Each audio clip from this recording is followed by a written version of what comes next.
हम सभी ज़रूरी खाते खोल चुके हैं और अब हम आइटम्स बनाएंगे। उसके लिए हमें मास्टर मेनू में आइटम सेटअप चुनना होगा। यहाँ आप वस्तुओं के आसान प्रबंधन के लिए ग्रुप्स बना सकते हैं।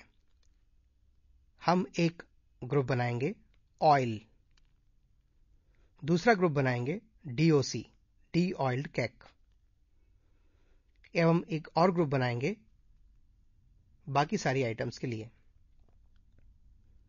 ऑयल ग्रुप के अंदर एक आइटम बनाने के लिए हम न्यू आइटम पर क्लिक करेंगे।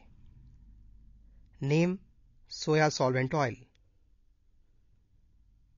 पर कोल्ड की होगी SSO, टाइप होगा फिनिश्ड गुड्स, ग्रुप होगा ऑयल, बेस मेजरमेंट यूनिट यानी नापतोल की आधारभूत इकाई होगी लीटर, डिफॉल्ट परचेस अकाउंट होगा परचेस, डिफॉल्ट सेल अकाउंट होगा सेल्स।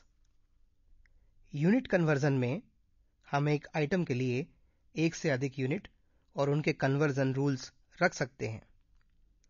अगर जो यूनिट आप चाहते हैं वो यहाँ नहीं है तो मेन पेज पर ऐड न्यू यूनिट बटन दबाकर नई यूनिट बनाएंगे। इस आइटम के लिए हम कुछ नई यूनिट बनाएंगे। हम यह आइटम 3 अलग अलग पैकिंग्स में रखते हैं, 1 लीटर जार्स, 5 लीटर जार्स और 15 लीटर जार्स। अब हम यहाँ बता रहे हैं कि 5 लीटर की एक जार में 5 लीटर सोया रिफाइंड ऑयल आता है। एक और यूनिट लेंगे 15 लीटर जार जिसमें 15 लीटर ऑयल आता है। इस तरह यह बिल्कुल ही आसान व flexible multi unit maintenance system है।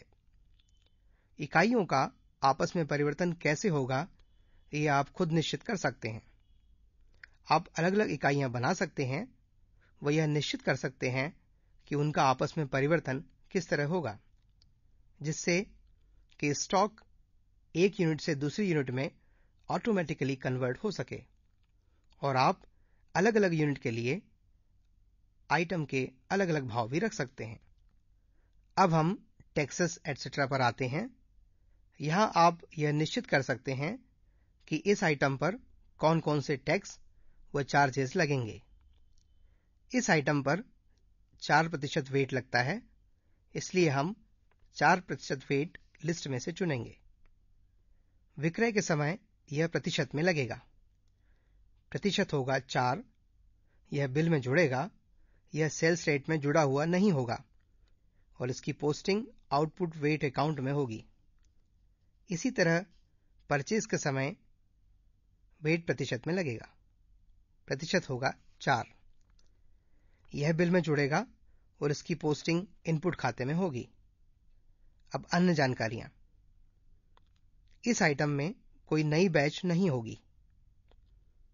इस आइटम के लिए हम कोई गोडाउन की जानकारी भी नहीं रखना चाहते और हम इस आइटम में नेगेटिव बैलेंस की इजाजत देना चाहते हैं।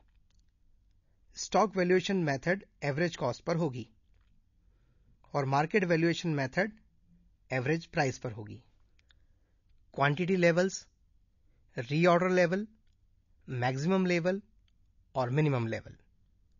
सेव नेक्स्ट बटन दबाने पर यह आइटम सेव हो जाएगी और हम अगली आइटम बना पाएंगे।